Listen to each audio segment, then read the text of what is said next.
జగిత్యాల జిల్లా కలెక్టరేట్లో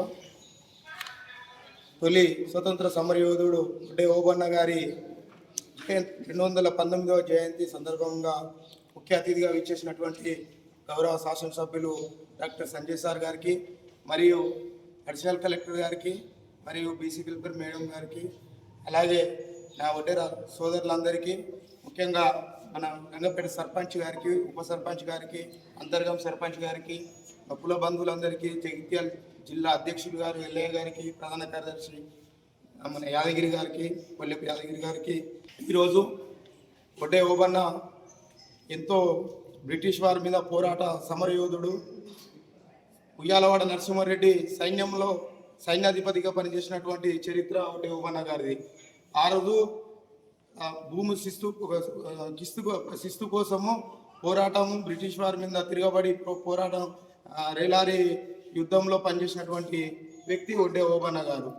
ఆ రోజు ఓబన్న గారి చరిత్ర చదివితే సైన్యాధిపతిగా నరసింహారెడ్డి సైన్యాధిపతిగా మన ఒడ్డెర్లని చెంచులని చాలామంది అట్టడుగు వర్గాలలోని ఒక 10,000 మందిని నరసింహారెడ్డి సైన్యాన్ని తయారు చేసి బ్రిటిష్ వారికి వ్యతిరేకంగా పోరాడినటువంటి చరిత్ర ఒడ్డే ఓబన్న అని చెప్పక తప్పదు. తిరుగుబాటుతనం చేసి లాస్ట్కు ఉరికొయ్యకెక్కి ఆల్రెడీ దేశం కోసం తొలి సమరయోధుడిగా ఒడ్డే ఓబన్న చరిత్రలో నిలిచిపోవడం చాలా గర్వంగా ఉంది. ఒడ్డే ఓబన్న జయంతి తెలంగాణ రాష్ట్రం ఏర్పడిన తర్వాత 10 సంవత్సరాలకు మళ్ళీ నూతనంగా కాంగ్రెస్ నేతృత్వంలోని ప్రభుత్వం, రేవంత్ రెడ్డి గారి నేతృత్వంలో ప్రభుత్వం ఏర్పడిన తర్వాత చేయడం జరుగుతూ ఉంది. ఇప్పుడే చెప్పినట్టు తెలంగాణ రాష్ట్రంలో ఏదైతే ఒడ్డెర్ల ఆరాధ్య దైవం వాళ్ళు వీరుడిగా స్మరించుకునే ఓబన్న జయంతిని అధికారికంగా ఆంధ్రాలో కూడా చేయడం మొదలుపెట్టినని చెప్తా ఉన్నారు. మరి ఒడ్డెర కులస్తులు చాలా కష్టజీవులు, అదేవిధంగా ధైర్యవంతులు కూడా. చాలా గ్రామాలలో చూస్తూ ఉంటే, ఎందుకంటే నేను కూడా గ్రామీణ ప్రాంతం నుంచే వచ్చిన నా సొంత గ్రామంలో కూడా చాలామంది ఒడ్డెర్లు ఉంటారు. వారు కూడా ఆత్మగౌరవంతో ఉండాలని చెప్పి జగిత్యాల నియోజకవర్గాల్లో అత్యధిక ఒడ్డెర గ్రామ పంచాయతీ కూడా చేయడంతో ఒడ్డెర్లు గ్రామ సర్పంచ్గా నియోజకవర్గాల్లో 3 చోట్ల కూడా నెగ్గడం జరిగింది. ఇవాళ విక్రమరావు కావచ్చు, రంగపేట కావచ్చు, అదేవిధంగా కొత్తపేట దగ్గర రాయకల్ మండలం, మరి మన నియోజకవర్గం. మరి ఈ రకంగా జగిత్యాల నియోజకవర్గాల్లో అత్యధికంగా చేయడం జరిగింది. వారి ఆత్మగౌరవం ఇదే విధంగా, ఆత్మవిశ్వాసం పెంచే విధంగా ఒడ్డెర్లలో వీరోచితుడైన బ్రిటిష్ వారికి వ్యతిరేకంగా వీర పోరాటం చేసిన ఓబన్నను స్మరించుకుంటూ ఈరోజు అధికారికంగా జయంత్యుత్సవాలు చేయడం జరుగుతోంది. మరి జగిత్యాల చుట్టుపక్కల ప్రాంతంలో కూడా చాలా గ్రామాలలో ఒడ్డెర కులస్తులు ఉన్నారు. జగిత్యాల పట్టణంలో ఉన్నారు. జగిత్యాల పట్టణంలో సందర్భాలు ఉంటే అక్కడ భవన నిర్మాణానికి ఇదివరకు కూడా నిధులు ఇచ్చాం, మళ్ళీ కూడా నిధులు మంజూరు చేస్తా అని చెప్పి సందర్భంగా వాళ్ళందరూ కూడా తెలియజేస్తున్నాం.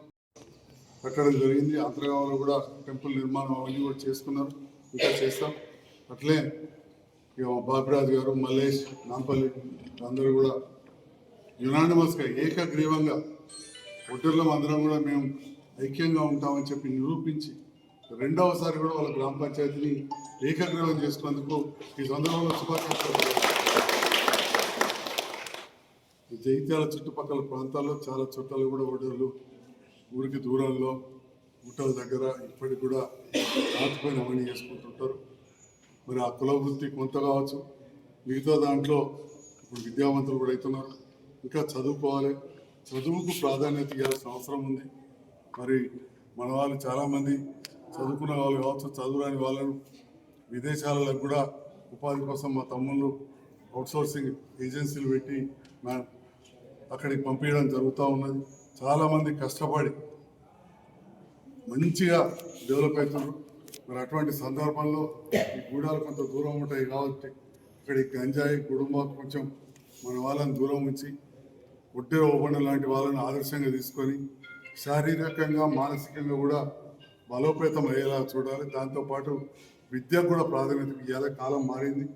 మన గతంలో కొన్ని వందల సంవత్సరాలు మనం బ్రిటిష్ వాళ్ళ చేతిలో అణిగిపోయాం. ఆ సందర్భంలో అటు పెద్ద పెద్ద చదువుకున్న వాళ్ళు, గొప్పగా చదువుకున్న జవహర్లాల్ నెహ్రూ, సర్దార్ పటేల్, మహాత్మా గాంధీ లాంటి వాళ్ళు కావచ్చు, సుభాష్ చంద్రబోస్ లాంటి వాళ్ళు కావచ్చు, చదువు వచ్చినా రాకున్నా కొండలలో కోణంలో పెరిగి బలాత్కై ధైర్యం ఉన్న ఒడ్డే ఓబండ లాంటి వారు ఎంతోమంది ప్రాణ త్యాగాలు, వాళ్ళ కుటుంబాన్ని విడిచిపెట్టి తిరగడంతో ఇవాళ మనకు స్వతంత్రం వచ్చింది. ఈ స్వేచ్ఛా వాయువును మనం పీల్చుకుంటున్నాం. అలాంటి స్వతంత్రం కోసం పోరాడిన ఒడ్డే ఓబన్నను స్మరించుకుంటూ వారి ఆశయ సాధన కోసం మిగతా ఓటర్లందరూ కూడా వారి స్ఫూర్తిగా తీసుకొని ముందుకెళ్ళాలి. అక్కడ కోరిక వారిది విగ్రహం పెట్టాలని, తప్పకుండా మంచి ప్లేస్ చూసి మీ సంఘాలతో మాట్లాడి దాంట్లో నేను ముందుంటా. ఎందుకంటే నేను గత కౌన్సిల్లో నేను కూడా ఎక్స్ ఆఫీషియల్ సభ్యునిగా ఎమ్మెల్యేని అటెండ్ అయినప్పుడే తీర్మానం చేసినాం. తప్పకుండా చేస్తామని చెప్పి